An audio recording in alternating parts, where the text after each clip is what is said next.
Hello dear student, how are you? I am Arvind R. Now welcome to you in Kuhu International School online platform. तो हमने पिछले lecture में जो पढ़ा था वो क्या पढ़ा था, प्लांक के बारे में पढ़ा था। अब हमने और उसके कुछ न्यूमेरिकल सॉल्व करते हैं। आज के लेक्चर में हम क्या डिस्कस करेंगे, आज के लेक्चर में जो बोर्ड क्लास है उसके लिए हम डिस्कस करेंगे जो बोर्ड का भी टॉपिक है और फाउंडेशन का भी टॉपिक है। इसको फाउंडेशन में भी इंक्लूड करेंगे, तो फाउंडेशन का भी टॉपिक है ये। हम पढ़ेंगे आइंस्टीन का प्रकाश विद्युत समीकरण। क्या पढ़ेंगे? आइंस्टीन का प्रकाश विद्युत समीकरण के बारे में जानेंगे। तो देखते हैं आइंस्टीन का प्रकाश विद्युत समीकरण। तो हमने नेक्स्ट लिखा, नेक्स्ट टॉपिक क्या है हमारा, आइंस्टीन का प्रकाश विद्युत समीकरण। आइंस्टीन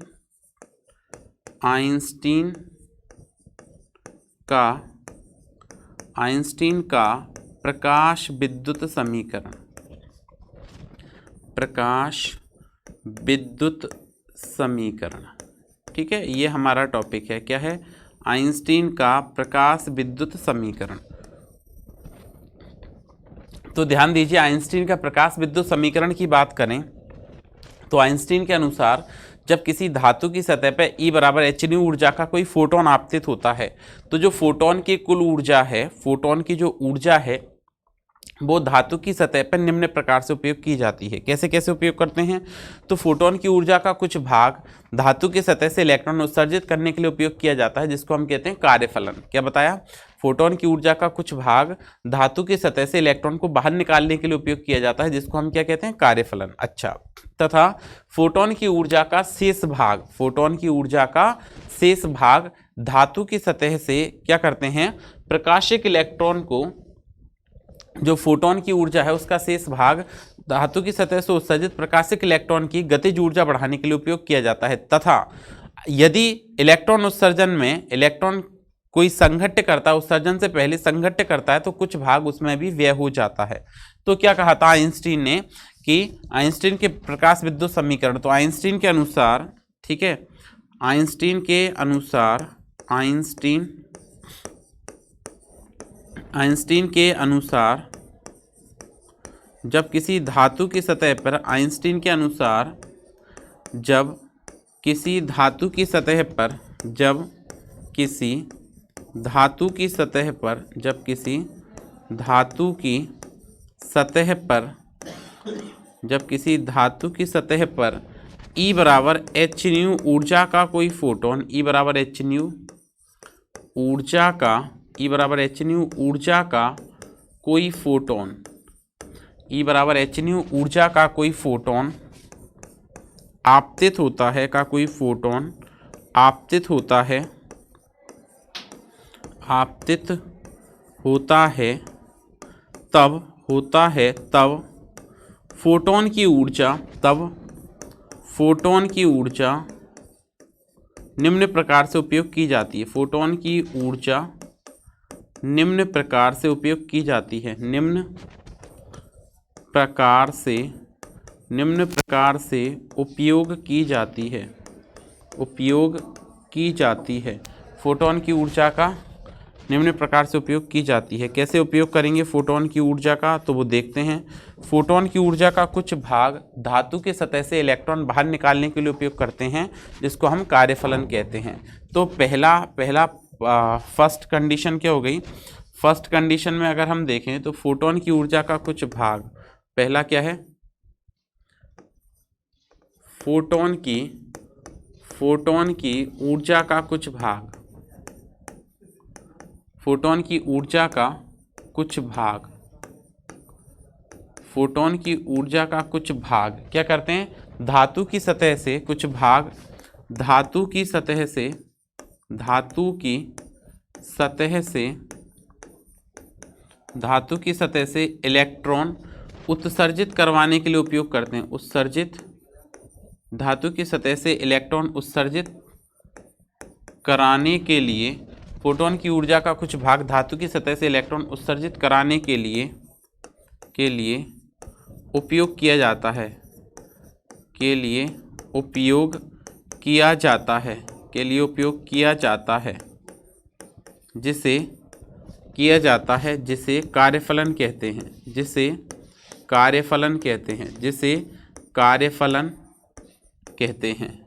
ठीक है, फोटोन की ऊर्जा का कुछ भाग धातु की सतह से इलेक्ट्रॉन को बाहर उत्सर्जित करवाने के लिए उपयोग किया जाता है, जिसको हम क्या कहते हैं, कार्यफलन। कार्यफलन को हम किससे लिखते हैं, फाई नॉट से।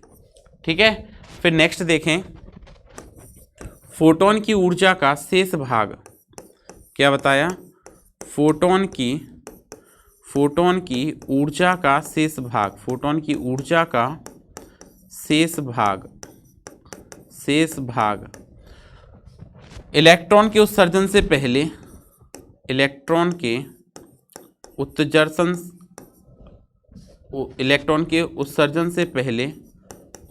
से पहले संघट्ट में ऊर्जा ऊष्म उत्सर्जन से पहले संघट्ट के द्वारा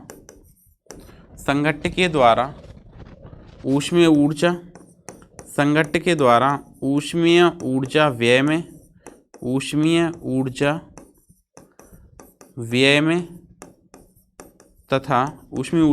में तथा उत्सर्जित इलेक्ट्रॉन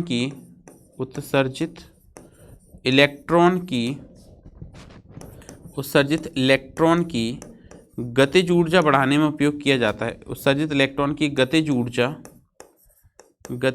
बढ़ाने में उपयोग किया जाता है। गतिज ऊर्जा बढ़ाने में उपयोग किया जाता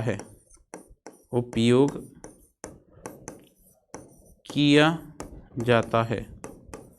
ठीक है, तब हम क्या कह सकते हैं, तब आइंस्टीन के अनुसार हमने ऐसे लिखा, तब आइंस्टीन के समीकरण से क्या कह सकते हैं, तब आइंस्टीन के समीकरण से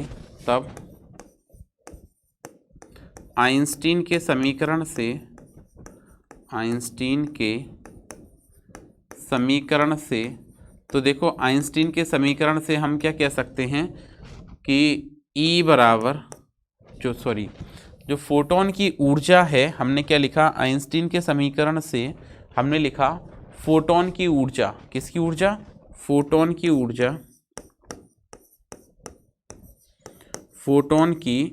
ऊर्जा बराबर किस में उपयोग की जाती है, कार्यफलन, धातु की सतह से इलेक्ट्रॉन उत्सर्जित करने में मतलब कार्यफलन में, प्लस गतिज ऊर्जा बढ़ाने में, उत्सर्जित इलेक्ट्रॉन की गतिज ऊर्जा बढ़ाने में, उत्सर्जित इलेक्ट्रॉन की गतिज ऊर्जा बढ़ाने में, प्लस क्या होगा, उत्सर्जन से पहले इलेक्ट्रॉन की ऊष्मीय ऊर्जा में, उत्सर्जन से पहले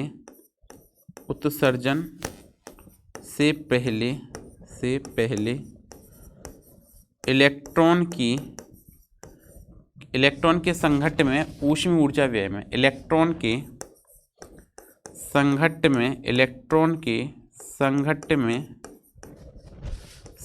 में ऊष्मीय ऊर्जा व्यय में, ऊष्मीय ऊर्जा व्यय में। ठीक है, इस प्रकार से हम इसका उपयोग करते हैं। तो जरा देखें, फोटोन की जो कुल ऊर्जा है वो इस प्रकार से उपयोग हुई। तो यहाँ पे हमने यदि ऐसा कहा कि फोटोन की ऊर्जा E है, कार्यफलन फाई नॉट प्लस गतिज ऊर्जा के प्लस क्यू, ये आइंस्टीन का समीकरण हो गया। बट यदि हमने कह दिया कि फोटोन की ऊर्जा जो है, यदि हमने कह दिया कि Q का मान 0 है, मतलब उत्सर्जन से पहले कोई संघट्ट नहीं करता है, उत्सर्जन से पहले कोई संघट्ट नहीं करता है, ठीक है, तो कोई संघट्ट नहीं करेगा तो क्या होगा, Q का मान क्या हो जाएगा, 0 हो जाएगा। Q का मान क्या हो जाएगा, 0 हो जाएगा। और 0 हो जाएगा तो क्या होगा, यदि मैंने कह दिया यदि Q बराबर 0, तब इलेक्ट्रॉन अधिकतम गतिज ऊर्जा से उत्सर्जित होगा। इलेक्ट्रॉन क्या होगा, यदि Q बराबर 0 तब इलेक्ट्रॉन अधिकतम गतिज ऊर्जा से उत्सर्जित होगा। अधिकतम गतिज ऊर्जा से उत्सर्जित होगा। अधिकतम गतिज ऊर्जा से उत्सर्जित होगा। ठीक है, तो आप यहाँ पे क्या कह सकते हैं कि आप कह सकते हैं कि E बराबर आपका बन जाएगा formula phi naught plus K ई। क्या बन जाएगा, phi naught plus K E maximum. ये आइंस्टीन का प्रकाश विद्युत समीकरण की स्थापना हो गई। ठीक है, इसको हमने क्या नाम दे दिया, समीकरण नंबर 1। आगे इसको चेक करते हैं। तो आइंस्टीन के समीकरण से आपने क्या लिखा कि जो फोटोन की ऊर्जा है वो गई E बराबर phi naught plus K E maximum.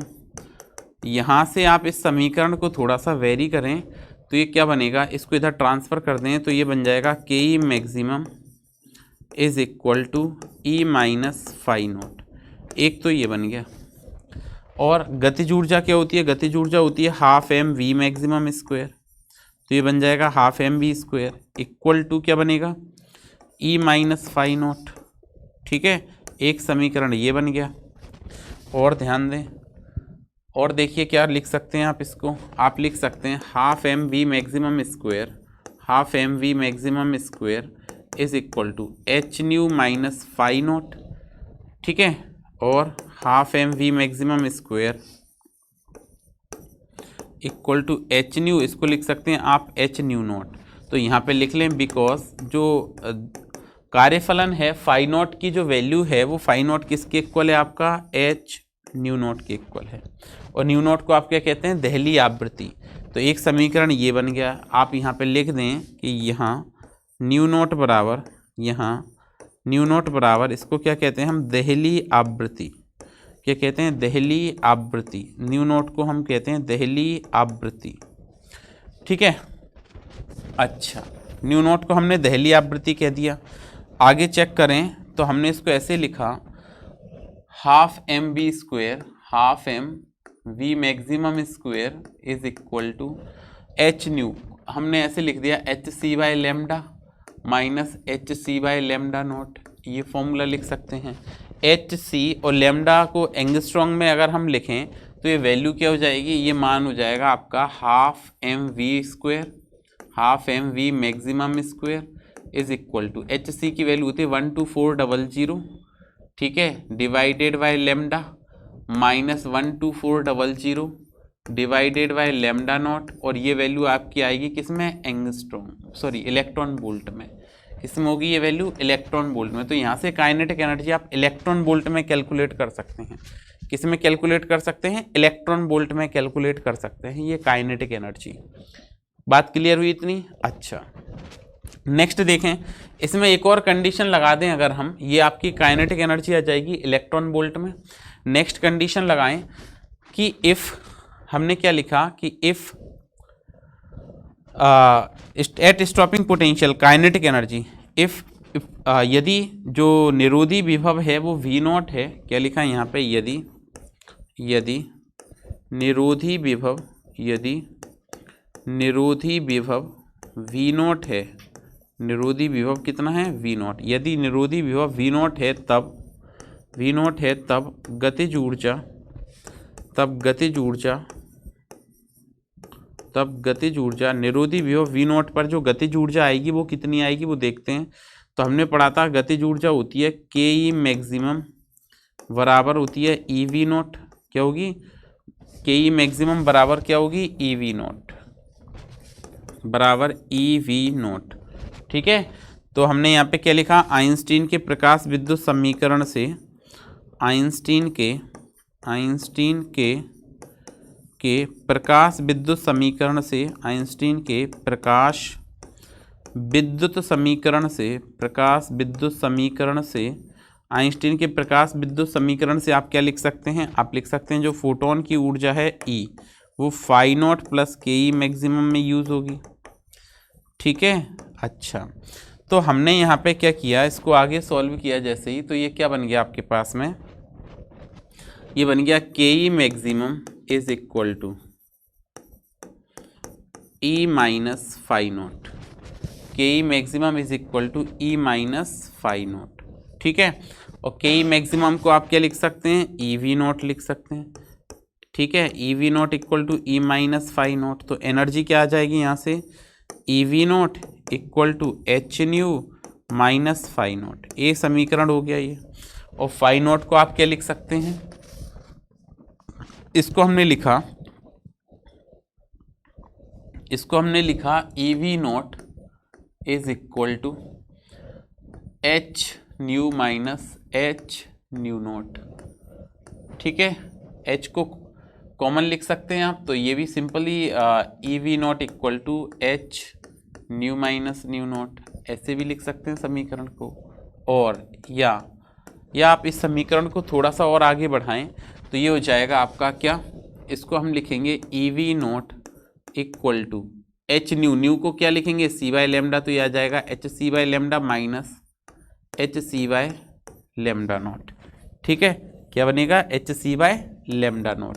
इसकी वैल्यू रखें तो ये बना E V naught equal to 12400 divided by lambda minus 12400 divided by lambda naught, और ये वैल्यू आएगी आपकी किस में, इलेक्ट्रॉन वोल्ट में, सॉरी इलेक्ट्रॉन वोल्ट। ठीक है, ये वैल्यू आएगी आपकी, this is the kinetic energy in electron volt, अभी हमने पढ़ा था। लेकिन इसी में अगर हम ऐसा करें, इसको आगे सॉल्व करने के लिए ई से ई कैंसिल कर दें, चार्ज ऑफ इलेक्ट्रॉन से चार्ज ऑफ इलेक्ट्रॉन चला गया, तो आपका वी नॉट डायरेक्ट आ जाएगा, क्या आएगा वो 12400 divided by lambda minus 12400 divided by lambda naught. अगर if lambda is in angstrom तो डायरेक्ट आपका ये वोल्ट में आंसर मिलेगा। कब मिलेगा कि लेमडा को क्या होगा, यदि लेमडा एंगस्ट्रॉम में है, लेमडा की वैल्यू किस में होना चाहिए, एंगस्ट्रॉम में होना चाहिए, तब ऐसा हम लिख सकते हैं। ये बात क्लियर हो गई। ठीक है, फिर देखें इसमें आइंस्टीन के प्रकाश विद्युत समीकरण से हम कुछ ग्राफ देखते हैं। तो देखिए आइंस्टीन के प्रकाश विद्युत समीकरण से हमने ग्राफ बनाए कुछ। सो देखिए ग्राफ किस तरह से बनेंगे, तो देखो आइंस्टीन के समीकरण से आइंस्टीन के समीकरण से ग्राफ, आइंस्टीन के समीकरण से प्राप्त ग्राफ। ठीक है, आइंस्टीन के समीकरण से क्या क्या ग्राफ प्राप्त होते हैं उसको चेक करते हैं। तो इसमें दो केसेस हैं ग्राफ के लिए, दो कंडीशंस हैं ग्राफ में। पहली कंडीशन क्या है, फर्स्ट कंडीशन है गतिज ऊर्जा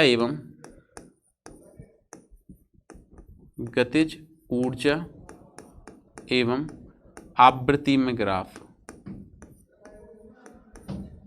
ठीक है, गतिज ऊर्जा एवं आवृत्ति में ग्राफ किस किस में बनाना है, गतिज ऊर्जा और आवृत्ति में। तो आइंस्टीन के समीकरण से हमने लिखा है E equal to phi naught plus K E maximum, और सिंपली के मैक्सिमम भी लिख सकते हैं। तो इसको इधर ट्रांसफर करते हैं, गतिज ऊर्जा और आवृत्ति H nu minus phi naught equal to K maximum.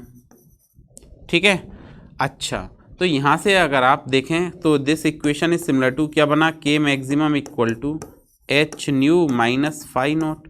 So given equation is similar to Einstein photoelectric equation. ये ज्ञात समीकरण जो है आइंस्टीन के प्रकाश विद्युत समीकरण है जो सरल रेखा के समान है, y equal to M X plus सी।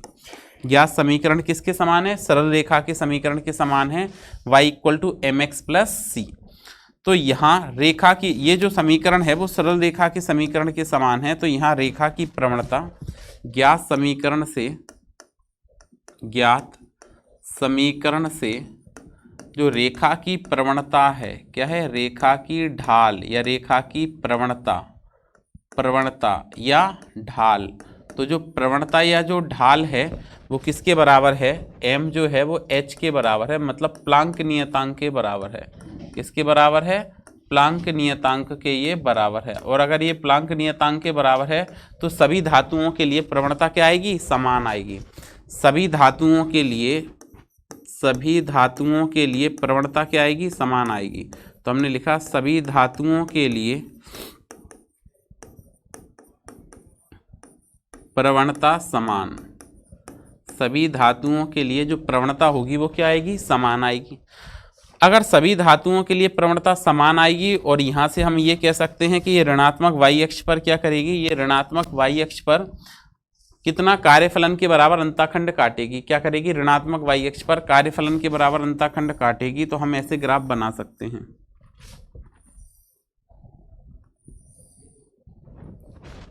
ठीक है, ऋणात्मक y अक्ष पर तो ये हो गई पहली धातु, ये धातु A और ये क्या हो गई, धातु B। ठीक है, ये दो धातुएं हो गई। ये आवृत्ति हो गई न्यू नॉट और ये क्या हो गई न्यू नॉट डैश। तो यहाँ पे हमने लिख दिया ये क्या हो गई आवृत्ति और ये क्या हो गई गतिज ऊर्जा। ये क्या बन गई गतिज ऊर्जा। ठीक है, गतिज ऊर्जा को हमने लिखा यहाँ पे के मैक्सिमम। अब अगर आप ये ग्राफ को आगे बढ़ाओगे तो आपको पता चलेगा कि यहाँ पे एक अंतःखंड कट रहा है। ये क्या कट रहा है अंतःखंड काट रही है ये। तो हमने इसको आगे की तरफ बढ़ाया अंतःखंड के लिए ऐसे। ठीक है, तो ये जो है अंतःखंड वो कितना कट रहा है, ये है फाई नॉट ए। ये धातु ए हो गई ना, तो हमने लिखा इसको फाई नॉट ए। और ये कितना खंड काट रही है अंतःखंड, इसको हमने लिखा फाई नॉट बी। तो ये अंतःखंड काट रही है। बात क्लियर हो गई। तो देखो सभी धातुओं के लिए जो प्रवणता होगी, ये जो ढाल होगी, ढाल किसके बराबर होती है tan थीटा के, वो सभी धातुओं के लिए क्या होगी समान होगी। ठीक है, एक कंडीशन। सेकंड कंडीशन देखें हम, एक और देखें कि निरोधी विभव एवं आवृत्ति में ग्राफ। निरोधी विभव एवं आवृत्ति में ग्राफ। निरोधी विभव एवं आवृत्ति में ग्राफ। तो अगर आप निरोधी विभव और आवृत्ति के लिए ग्राफ बनाते हो तो फिर से आइंस्टीन के समीकरण से देखेंगे। तो आइंस्टीन के समीकरण से हमने क्या पढ़ा है, E बराबर फाई नॉट प्लस के मैक्सिमम, ये होता है। अब निरोधी विभव और आवृत्ति में बनाना है तो इसको हमने लिखा एच न्यू, ठीक है, minus phi naught equal to K maximum. तो के मैक्सिमम को आप लिख सकते हैं E V naught equal to H nu minus phi naught. निरोधी विभव चाहिए तो इसको हमने थोड़ा सा आगे लिखा तो आप क्या लिख सकते हैं यहाँ पे V naught is equal to H nu minus phi naught upon E. अलग अलग कर लो तो यह जाएगा वी नॉट बराबर H upon E into nu minus का फाई नॉट अपॉन ई। ज्ञात समीकरण भी सरल रेखा के समीकरण y बराबर एम एक्स प्लस सी के समान है। तो यहाँ पे भी ग्राफ बनाने पर क्या मिलेगा, एक सरल रेखा प्राप्त होगी। क्या प्राप्त होगा, एक सरल रेखा प्राप्त होगी जिसकी प्रवणता, रेखा की ढाल, क्या कह सकते हैं, रेखा की प्रवणता या रेखा की जो ढाल है, ढाल m, वो क्या आ जाएगा, m आएगा h अपॉन ई के बराबर आ जाएगा, जो सभी धातुओं के लिए समान है। सभी धातुओं के लिए समान। ठीक है, सभी धातुओं के लिए ये प्रवणता क्या आएगी आपकी, समान आएगी। ये बात क्लियर हो गई। अच्छा, अब अगर हम इसमें ग्राफ ड्रॉ करते हैं तो देखिए किस टाइप का ग्राफ बनेगा। ग्राफ ड्रॉ करेंगे तो यहाँ पे हमने फिर से इसके लिए ग्राफ बनाया तो किस किस में बनाया, आवृत्ति के मध्य बनाया और किस किस के बीच में बनाया, आवृत्ति हो गई ये न्यू नॉट और ये हो गई न्यू नॉट डैश। तो यहाँ पे आपने क्या लिखा है, आवृत्ति और आवृत्ति और किस में बनाया है, निरोधी विभव, आवृत्ति और निरोधी विभव को आपने क्या लिखा है, वी नॉट। ठीक है, तो ये दो धातुएं हो गई, ये हो गई आपके पास धातु ए और ये हो गई धातु बी।